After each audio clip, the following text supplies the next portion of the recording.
Welcome to Draft Man Standing. It's Jack and John, your favorite NBA and NFL draft analysts here. And today we have a trio of topics like we usually do. We're going to kick it off with basketball this time. I'm going to talk a little Trae Young. And then we're going to move into the NFL draft. We're going to talk picks 8 and 9. And then I'm going to wrap it up with some of the corners I've been watching. For those of you who have been paying attention to the channel, been breaking down corners throughout the year, so I figured this would be a good place to put all of my thoughts on the corner class, at least thus far. So with that being said, start us off with Trae Young here. And, he had a tremendous start to the year, was much ballyhooed, I would say. But, the past 9 games, he's definitely been slowed down, and part of that is definitely the increase in the level of competition, playing more games in the Big 12. But part of that is he's really struggled shooting the ball. 37% field goal percentage in those 9 games. And it starts with the game versus TCU. And it goes up to the most recent game against Alabama and Colin Sexton. And the other thing is, he's been averaging about 5 turnovers a game on the season. But in that stretch of 9 games, he's up to 7 turnovers per game. And so, yes, the ball's in his hand a lot, but they've seemed to figure out ways in which they can, defenses can really have an impact on his performance. But John, what questions do you have about Trae Young? So I have a few questions about Trae Young. Now, starting off here, I guess, since you mentioned that the turnovers are up and the shooting percentage is down, what are the things that you're seeing? Are they what he's doing? Is it what the defense is doing to him? What would you say are the reasons why he's not playing as well as he was earlier in the season? Right. It's very interesting to note because he had the game against Oklahoma State where he was 14 of 39. And, they end up losing that game in overtime. He scored something like 48 points. But then he decides in the next game, he's not going to shoot a three-pointer against Kansas until the second half. And it's a very radical approach for someone who's such a great shooter, someone who can shoot from really limitless range to go that drastically. But in the next game, he shoots 7 of 9, only turns it over, I think, 5 times.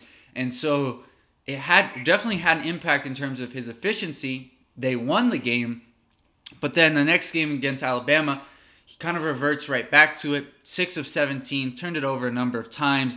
But to your point there, John, I think part of it is defenses have sort of figured out, okay, get the ball out of his hands, almost immediately after he crosses half court. Let the other guys on Oklahoma beat you.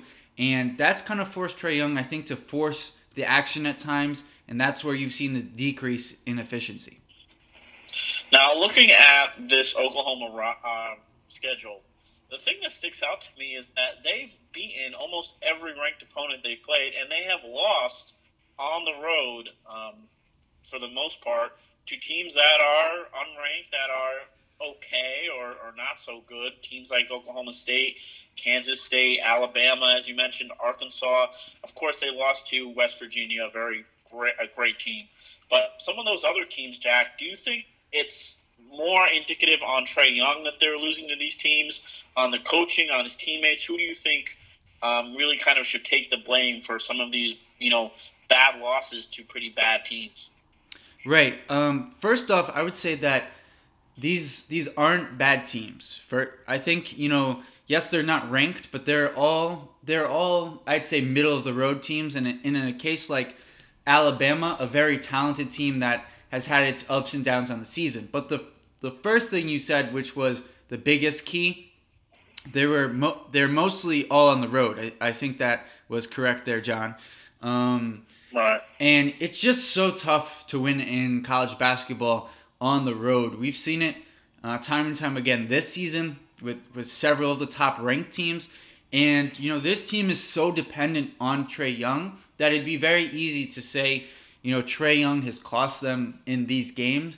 But at the same time, he's won them a number of basketball games as well. So, yes, he does need to clean up the efficiency, the turnovers, and really start to shoot it with a better percentage. And he definitely shares part of the blame for the loss, but, it's tough to say that it's all his fault.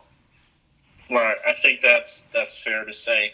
Now, in terms of Young himself as a prospect, what is the biggest thing from an offensive perspective that you see that could be difficult transferring over to the NBA level? Because we know defensively he's not the greatest, talent in the world on that side of the ball. Right. But offensively, his comparisons to Steph Curry, those are the things that are getting the entire draft community going.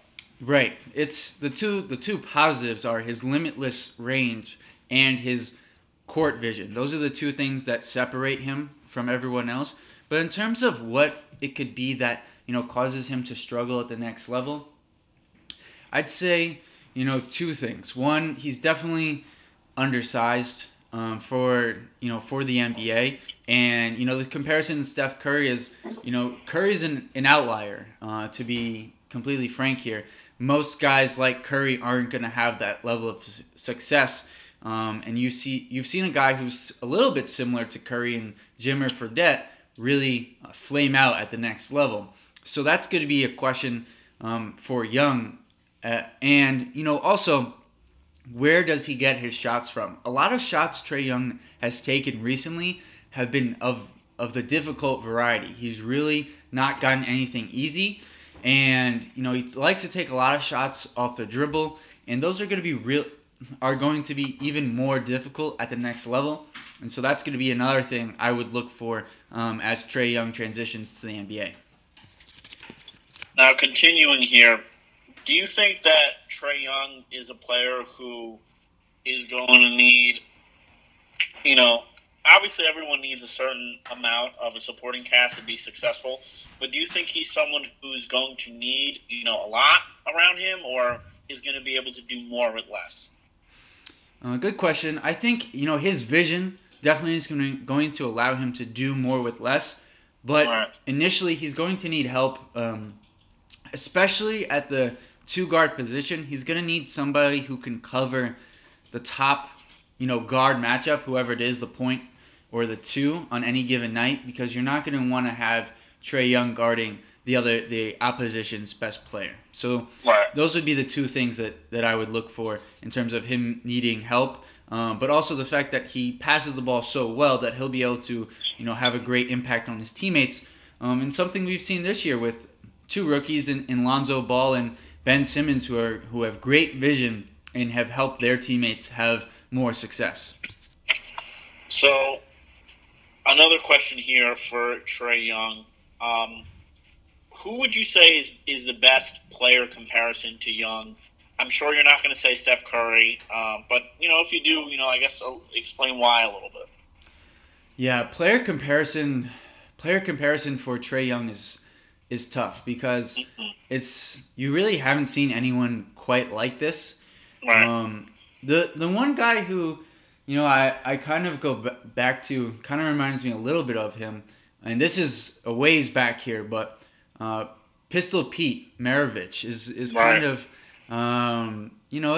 there's some similarities to his game, and Pete Maravich had to do it without a three-point line, so that exactly. That's a big difference. But in terms of where they shoot from, the kind of unconscious nature, the confidence that they have in themselves, Maravich was a little bit bigger, but not that much bigger. And I think that's an apt comparison, but there hasn't been. Of course, everyone wants to say Curry, but there haven't really been too many guys who have a similar game to Trae Young and have had the impact that he has had as a freshman. Now, wrapping up here, looking forward to the rest of the schedule, do you think Young and really Oklahoma are going to rebound down the stretch or continue to fade or possibly even get worse? Right. I think it's a very interesting question because, we've seen cases where a team who's very dependent on one star, in limited cases, but they happened at the same school, which was UConn, where they had a small lead guard who was just fearless, confident, and took the reins of the team, took them on a 6-game tournament run and won the championship. Now, having said that, that's not what usually happens.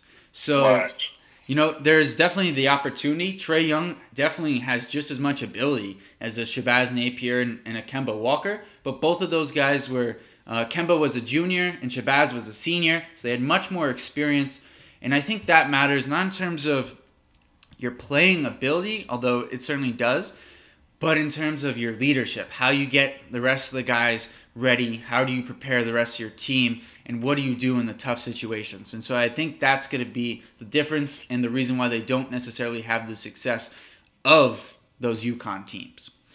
So moving on here to the NFL draft, in pick 8, the Chicago Bears have an interesting decision to make. They have a new head coach in Nagy, and they have to surround their young quarterback Mitch Trubisky with some talent, because quite frankly that wide receiver position was one of the worst in football. They added, I'd say it's the absolute worst in football.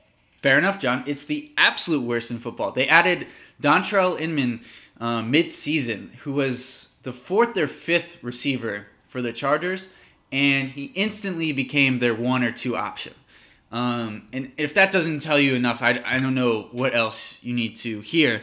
But Yep. Clearly, wide receiver is the big need for them. And I think it's going to be interesting because where you rank and how you view Calvin Ridley is going to determine whether you think that's the right pick for them at 8 or that's a reach. And Right. And personally, I think Ridley is clearly the best wide receiver in this draft class.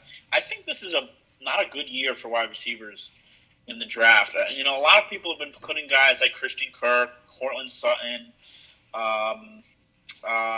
guys like that in the first round, and I don't really see it. I don't think those guys are first-round picks. I don't think they're number 1 wide receivers. I think Calvin Ridley is a number 1 wide receiver without a doubt, and if you put him in Chicago, you give them a healthy Cameron Meredith, you have Zach Miller, you have their rookie tight end. if Zach Miller makes it back. Right.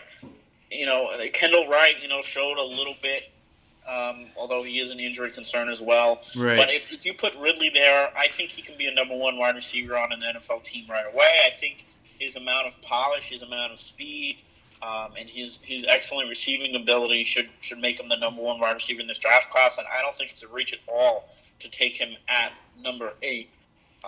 So, Jack, what do you think? So yeah, I more wanted to present the 2 options for the Bears and kind of let the ballers decide out there. But for me, I think it's very clear how you represent the one side.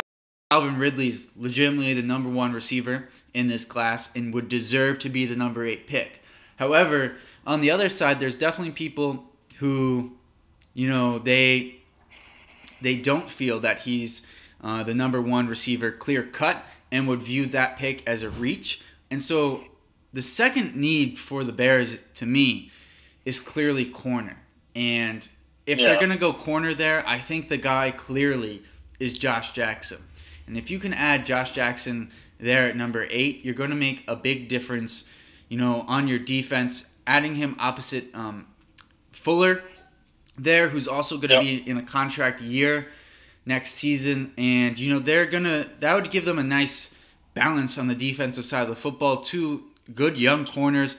It's questionable whether Prince comes back, so I think that's the other option. You either go Ridley or you go Jackson. I don't think there's really any other options for the Bears to go in terms of fitting their roster, hitting on the best need for that team. Yeah, I don't completely disagree with you. Maybe you look at someone like a Connor Williams or one of those offensive linemen, right, just to continue building the offensive line. But yeah, I think Ridley and Josh Jackson are the 2 players that make the most sense. I don't think Minkah Fitzpatrick would be there at 8, but obviously if he is, you have to go and get him, right, and just put him at corner and let Adrian Amos stay at free safety and just really build a young, talented secondary there.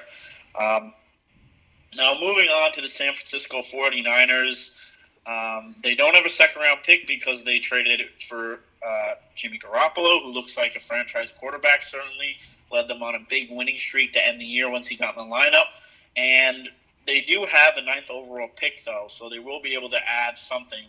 And the only wide receiver core that really could challenge the Bears for being the worst are the 49ers. They have Pierre Garçon, which I think is their saving grace. He's still a very effective wide receiver, a very good possession receiver at this point in his career, although he's not quite a clear-cut number one. And you also have Marquise Goodwin, who's okay, a speed threat. Trent Taylor from Louisiana Tech, a rookie this past year, who I liked a lot. I thought he was very similar to Wes Welker. I think he'll continue to get better and be their slot receiver of the future. But I think ultimately they need a number one wide receiver. And if the Bears decide to go Josh Jackson and Calvin Ridley's still there, I think the 49ers should go get someone like Ridley. If not, if they want to go and go in a different direction besides wide receiver, there are some other solid prospects out there who could fill holes for them. I think someone like Vita Vea from Washington would not be out of the question to put a defensive tackle, to put a nose tackle there. They don't really have a solid run-stuffing nose tackle. I think he could definitely help them. Middle linebacker, you already have a Reuben Foster there who kind of plays in the tradition of recent 49ers linebackers like Navarro Bowman and Patrick Willis. But, maybe if they want to give him someone else to play next to, someone like Roquan Smith would not be a bad selection at all. Maybe even Rashaan Evans if they want to reach a little bit. Another Alabama linebacker. And topping it off here, I think at safety they're okay. I think at corner, though, they could use a little depth. So, Jack, I'm going to defer to you here. Who are some corners besides Josh Jackson that might be, a good pickup for the 49ers at 9? Yeah, at 9, there's really only one other option, as I'm sure you know, and that's Denzel Ward. And to me, I think it'd be a bit of a reach. I love Denzel Ward. I think he's my favorite corner in the class, but the size concerns are definitely real. It's going to we've seen guys with his size definitely have success. A guy like Jason Verrett is a prime example. The first guy I thought of. Yeah, and that's actually my player comparison for Mr. Ward. But, Jason Verrett was taken in the mid-20s. And that's where I think Ward should go. So I think, if the 49ers picked him at 9, they'd be getting a very good football player. It just wouldn't be the best value. Yeah, I think that's fair. That, could be a little bit of a reach. I think the 49ers should really just go and just take the best player available to them, the best player on their board. There's going to be a bunch of them. They're not a team to me that is set at any one position besides quarterback. I would say, defensive end, defensive tackle, they can add guys. Linebacker, safety, I would say is maybe the one position with Eric Reed, who's a free agent, but also you have Jimmy Ward, Jaquiski Tartt, who's pretty solid at strong safety. Jimmy Ward. So there's a few guys still at safety. I think they're okay there. But other positions, I think they can absolutely go ahead and add someone.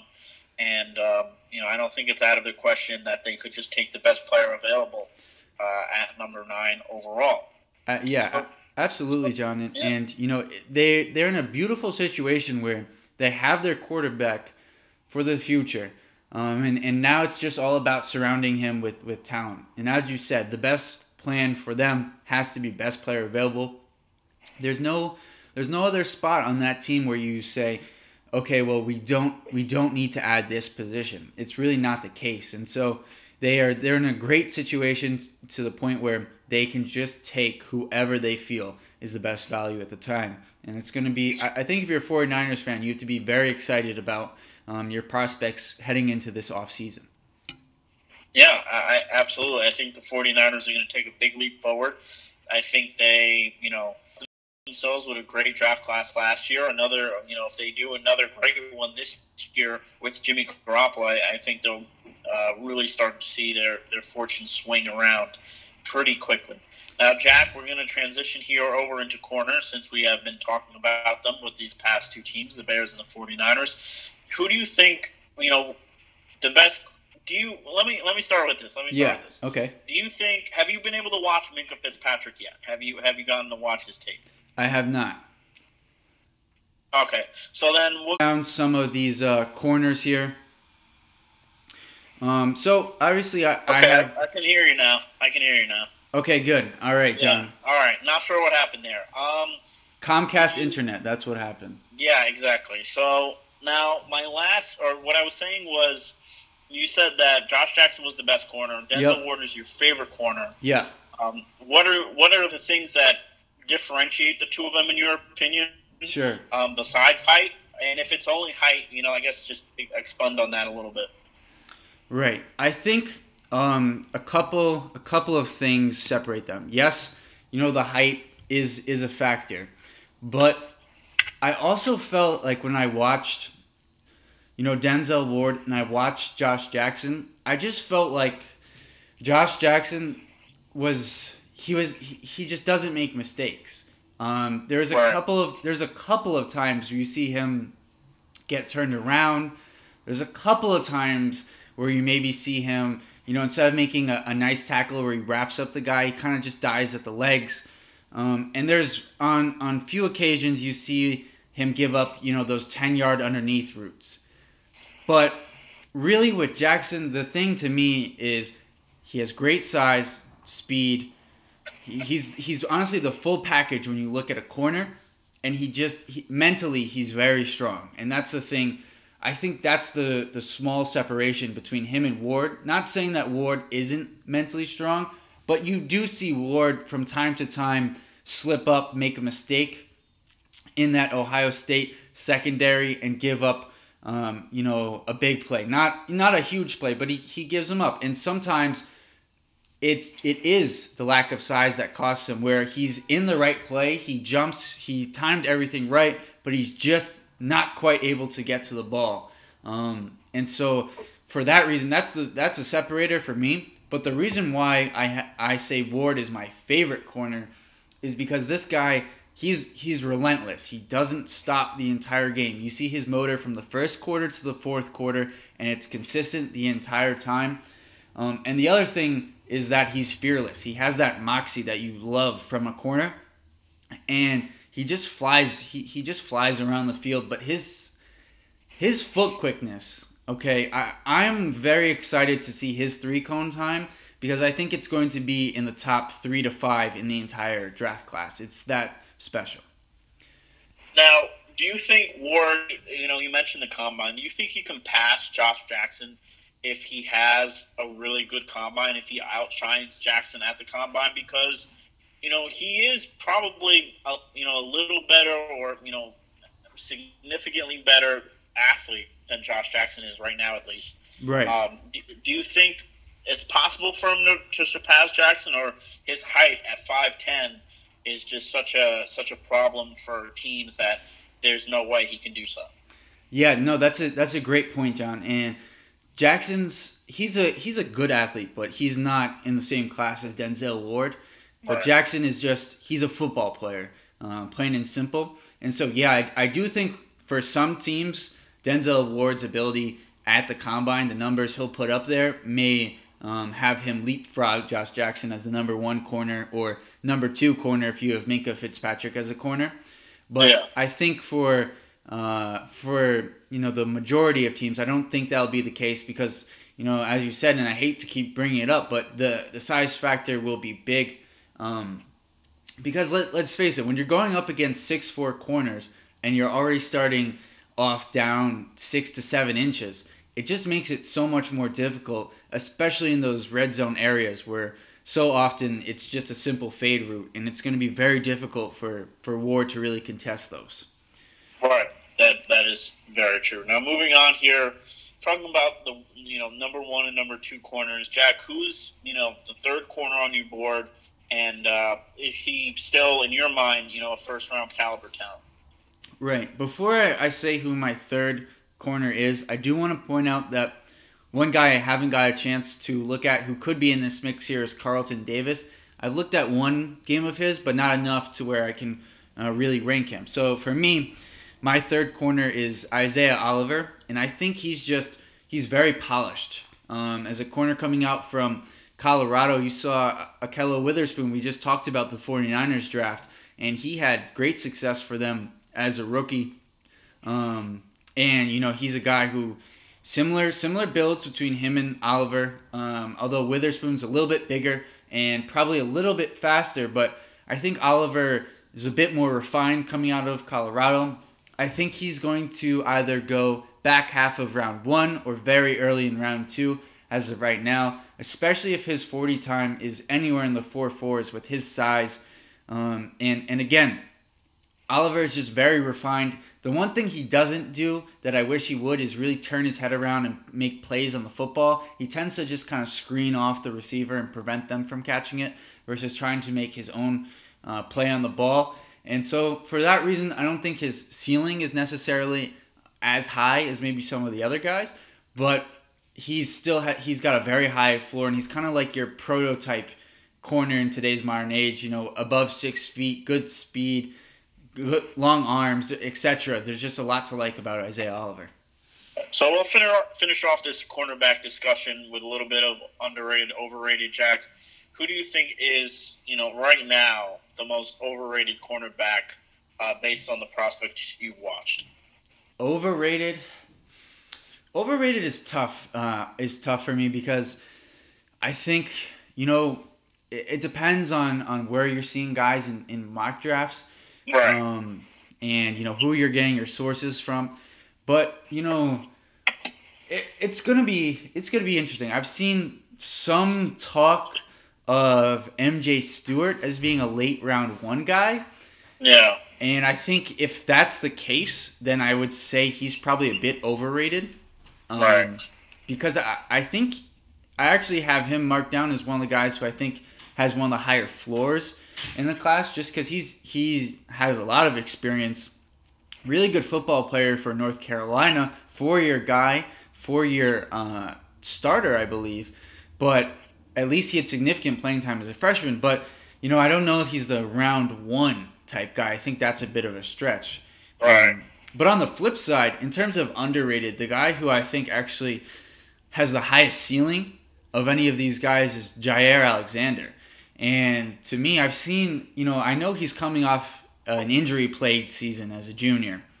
But the moxie, the confidence, he has just everything, the size, the speed, everything you look for in a corner, Jair Alexander has. And I've seen a couple of mock drafts recently where he's been in the 3rd round. And it seems, it's tough for me to believe that he'll last that long. I think he's at least a mid-2nd round guy, if not higher. And if he tests well, I wouldn't be surprised if you start to hear that late 1st round conversation that was much talked about before his injury-plagued junior year. All right, now anything else you want to add about this corner class? Maybe just wrap it up with, your thoughts on the class as a whole. Right. I think this is a very good class this season. You have guys who have good size. You have a guy like Denzel Ward who has great quickness and a guy who can probably bounce around in terms of inside, outside, and just being versatile. But if you're a team who needs a corner, you'll be able to get one. And I think the sweet spot on corners is going to be the 2nd round in this draft. Yes, Jackson, Ward, Fitzpatrick will go in the 1st, but that late 1st, early 2nd round area is where I'd see a run on corners as of right now.